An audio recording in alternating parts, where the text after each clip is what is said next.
Call the meeting to order on Thursday, October 12th, 2023 at 7 p.m. of the Grand Blanc Township Planning Commission.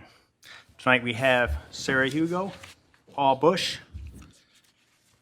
Andy Andre, Jay Hoffman, you got to sign in, Mike Yancho, and myself, Larry Anderson, Jeremy Smith, and our planning consultant, Andy, and I'm sorry, I can never get your last name. Amont. Amont, Andy. Thank you. Okay, present. Please rise for the Pledge of Allegiance. I pledge allegiance to the flag of the United States of America and to the republic for which it stands, one nation, under God, indivisible, with liberty and justice for all.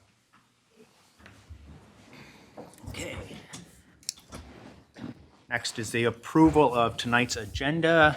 Jeremy, do you have anything? No changes. No changes? Okay, need a motion to approve our agenda, please. Motion by Sarah Hugo, supported by Mr. Paul Bush. Agenda is approved. Okay, and we have before us the September 7th meeting minutes. I was not present for that meeting, so I can't speak to that. Anybody wants to see any changes or make a motion to approve the minutes? Mr. Chairman, I've reviewed the minutes and I find no changes necessary. I'd like to make a motion that we approve the minutes as submitted. Okay. Motion by Mike Yancho, support by Jay Hoffman. Okay. Minutes approved. All those in favor? Oh, I'm sorry. All those in favor? Aye. Aye. Okay. Thanks for that quick sum. Okay. And next on our agenda is public comment. Anybody like to make a presentation to the Planning Commission? No public comment? Okay, seeing none, we'll move on. Correspondence.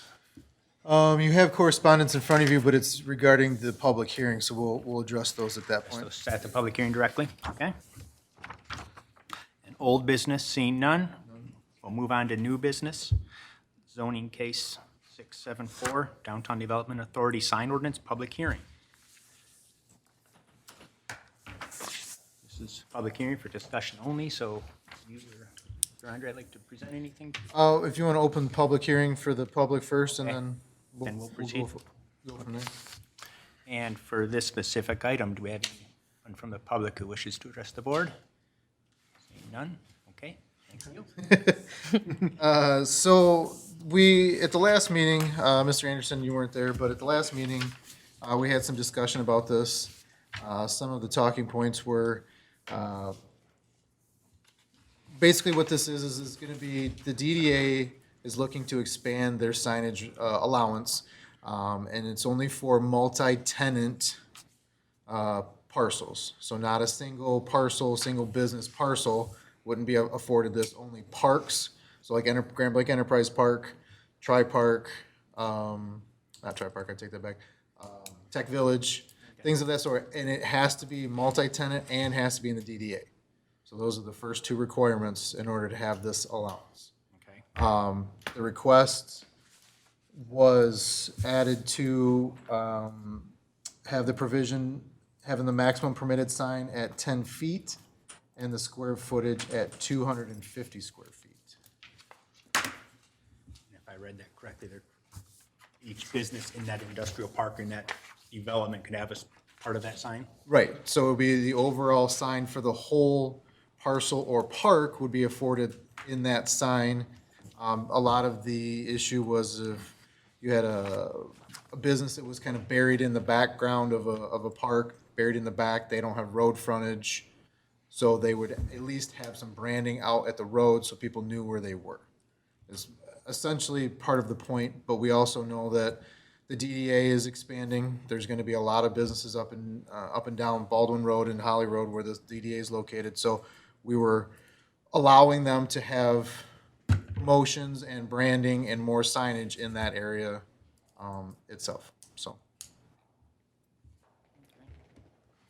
I read through the ordinance and I don't see anything that I would object to. Is anybody? And there's some good reports from the DDA.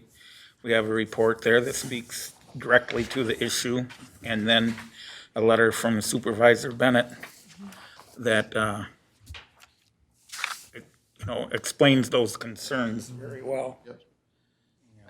we can read them aloud if you want, or I can put them I can have Maria put them as copies as part of the minutes. That would be appropriate. I was just getting ready to say, we've all got a copy, so put them in the packet. Basically, it just reiterated exactly what Mr. Bennett said. It's branding, it's health and safety for semis, there's gonna be a lot of semis up and down through that area. So deliveries, we don't want semis getting turned around and trying to turn around in certain areas that don't have the space to have where they're not supposed to be. So the more we can do to point people in the right direction, that's what we're looking for. And as a business owner, I'd be looking for signage when I consider location, so make our properties more attractive. Okay? So we have no text amendment discussion, it's ever as good as it goes. Yes. So a couple things. One, when this was first sent to us, there were several concerns. I don't know, some of them have been addressed. When it was first put out there, it was basically, we're going to change this. I guess now we're limiting to where it would be, which is a good thing. That was the original intent, though, and I don't remember if, Intent is, yeah, okay, but we had concerns the last time about that. The second thing is, I guess what I would want to know is, how many parcels does this affect now?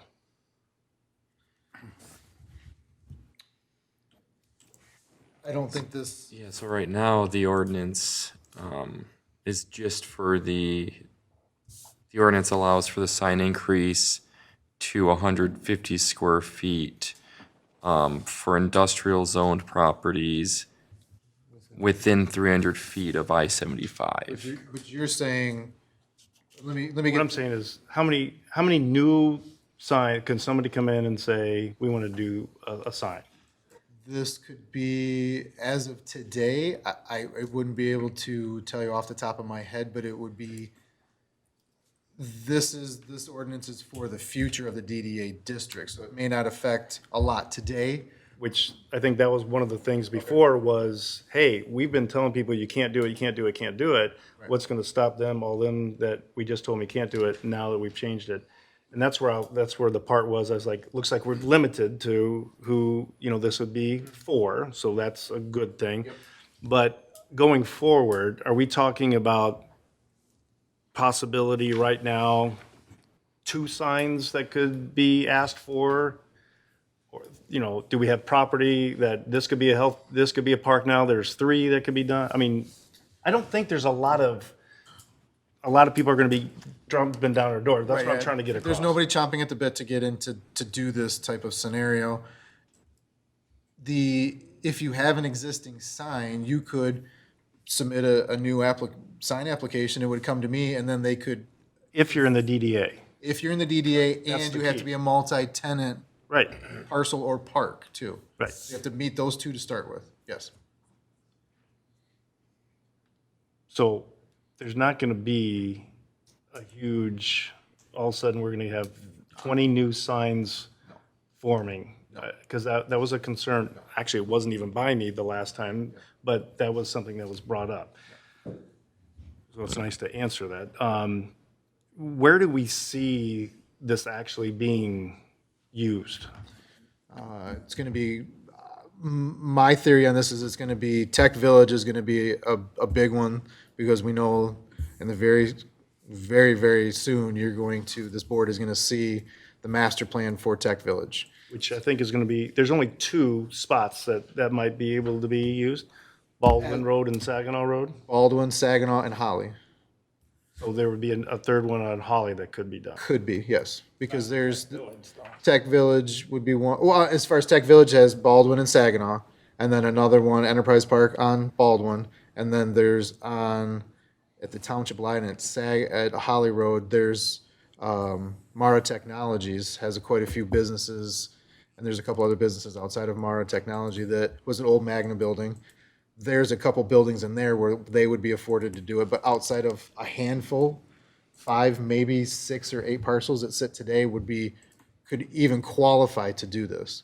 But we know going in the future, the DDA, a lot of those houses on Baldwin Road, they're gonna be allowed to be changed to commercial.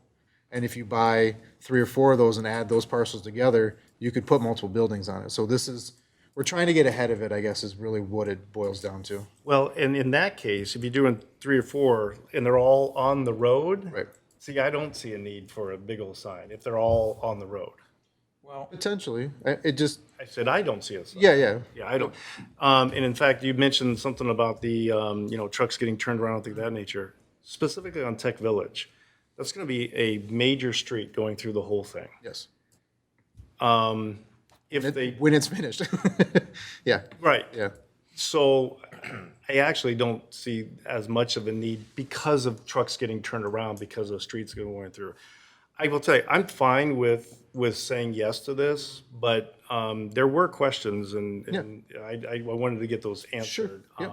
And I see it more as a benefit to the businesses, which is fine. I'm not, I guess I wouldn't vote for it because of that turning around situation. Okay, sure. Just because it's a major street going through it. If you had said that it was a dead end, like, what's the parcel? Enterprise Park. Yeah, if that makes actually more sense because, boy, once you're in there, you're done. Yep. Along those lines. Right. So that would need Right. a sign Right. out front. That makes more sense to me. Right. For that reason. Okay. Thank you. Any other discussion along those lines? Question. Andy? What, is there any consideration about increased setback as a result of having a larger sign? Or is there any thought process to that? As it stands today, 10 foot behind the right of way is, and I know Mr. Hoffman had brought up some points at the last meeting about sightline issues and things like that, but since I've been here and have been approving signs for almost 3 years now, I haven't seen any sightline issues with the 10 foot behind the right of way, because once you get on these major thoroughfares, you could have 60 feet to 100 feet right away, and then it's got to be 10 foot behind that.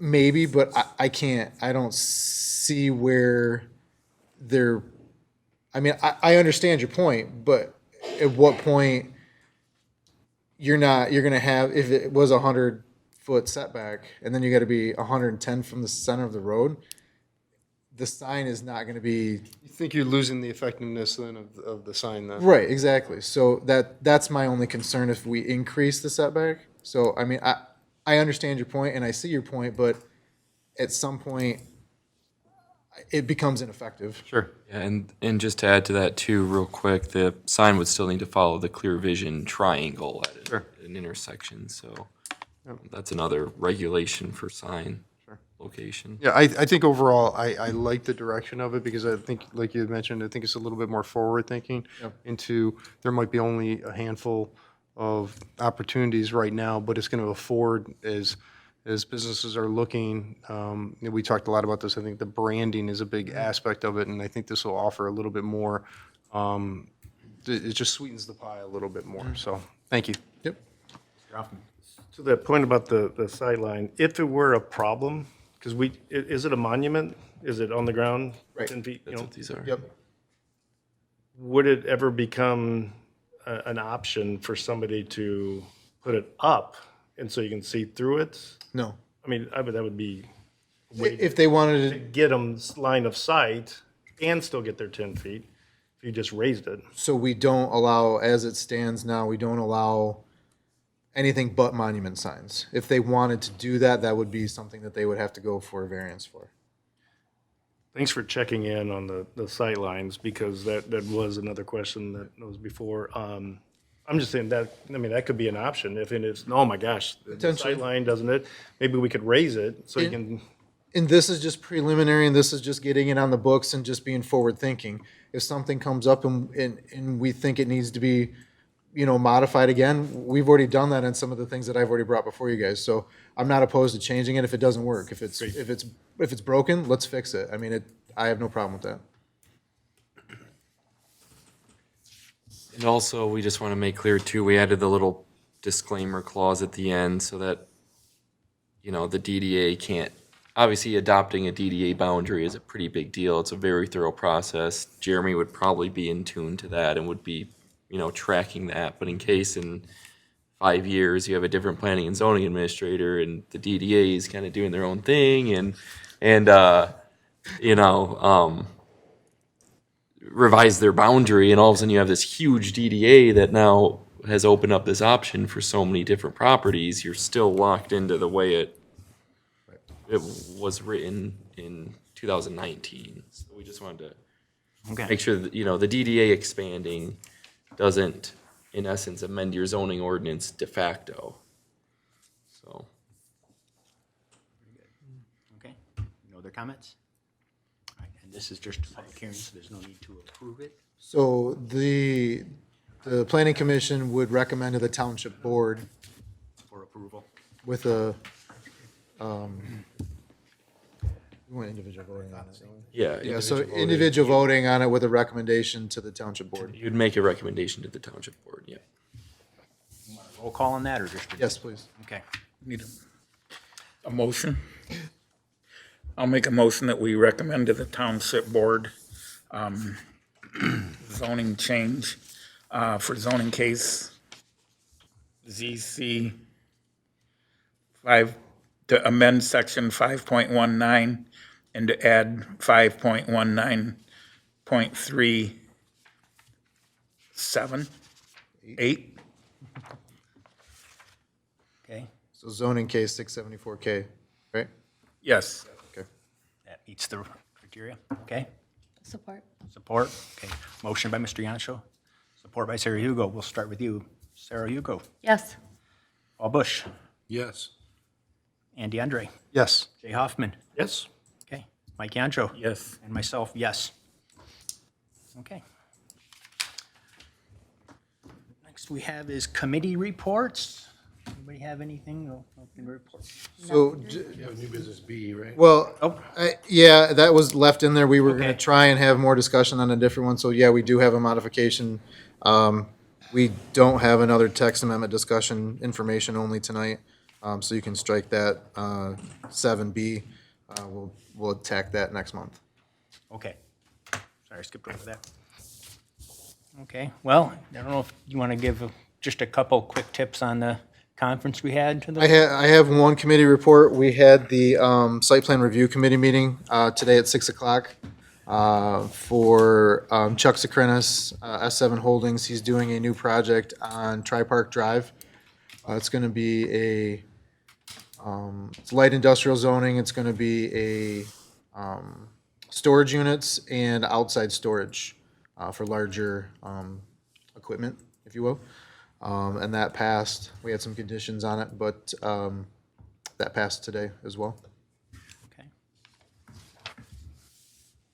Further, all right. With that, I guess we have a motion for adjournment, or? If you want to talk about, we were at the. Well, yeah, at the conference in Traverse City, there was a lot of interesting discussion. I'll touch on a couple here. Long Lake Township versus Maxon. Homeowner had a lot of complaints against him for blight, and I know we've had similar situation. This one, this guy had several vehicles and stuff stored in his backyard, unregistered, unlicensed, and the township agreed to let him keep those under the condition that he doesn't add any more. Neighbors started coming to the township complaining he added more. Township used a drone to fly over the guy's property to verify this. He sued, saying that violated his rights, violated his Fourth Amendment, and he won. Now, obviously, apparently, a township can charter an airplane and fly over it with an airplane and take photographs, but you can't use a drone, Which we do every 3 years, just so everybody's aware. yeah, yep. Comment? Yep. Yep. Yeah, so he won that. Another one that I thought was interesting was, and this one was in Bloomfield Township, and I know our ordinance may be worded similar, I don't know, correct me, but it states you can't have any livestock, chickens and so forth like that unless you have a farm. They bought a 3/4 acre lot in Bloomfield Township with a barn that was already there. They converted the barn, which was built to zoning spec, into a chicken coop and had chickens. Township went to them and said, you can't do that, that's against our ordinance. They sued and won because the township ordinance stated that a farm was used to produce livestock, produce eggs, chickens, so forth, with the intent of selling them and making them profit. Their case to the court was, we have these chickens to raise for our own eggs, we eat the eggs, we teach our children. It's not a farm, according to the dictionary, so they won that lawsuit as well. So I thought that one was kind of interesting. Just as a quick note, you have anything you want to add, or Mike? Several of us attended a session regarding trees and the canopy in urban areas, and it was very enlightening, and I'm still collecting some information about it, but several of us have, just one-on-one discussion, thought that maybe some changes to the ordinance might be in order. Yeah, I believe our list of trees that are not allowed is going to get expanded exponentially. Invasive species. Yes. And also some diversity language added in, so that we can not plant all the same type of tree and subject ourselves to a loss like we had with ash trees, for instance. Yep. Lost a few of those on my property. It was a very good presentation. Yeah, and they all were, but Good presenter. Yeah. another one I thought was interesting, it's not going to affect the township, was the airport versus the developer for the windmills. You guys that don't know this, airports have authority over the property around them for obviously air traffic control reasons and so forth. You can't build a skyscraper. A large developer came in, bought a farm, and we're going to build it for windmills, produce wind energy. The airport authority went to the court and said they can't do that. It's a potential hazard to our air traffic. And I don't know if it's good lawyer, bad lawyer, or how it worked out, but they won. The airport disputed it, but the wind farm ended up getting approved. This was over on the west side of the state. Even though an airport authority is supposed to have control over that, and I thought that was interesting. So, okay. Committee reports, no further discussions. Things covered. I got nothing else. Motion to adjourn from anybody? Motion to adjourn at 7:21 PM. Make the motion. Sarah Hugo, Support. or Mr. Yancho. All in favor? Aye. Aye. Okay, meeting adjourned.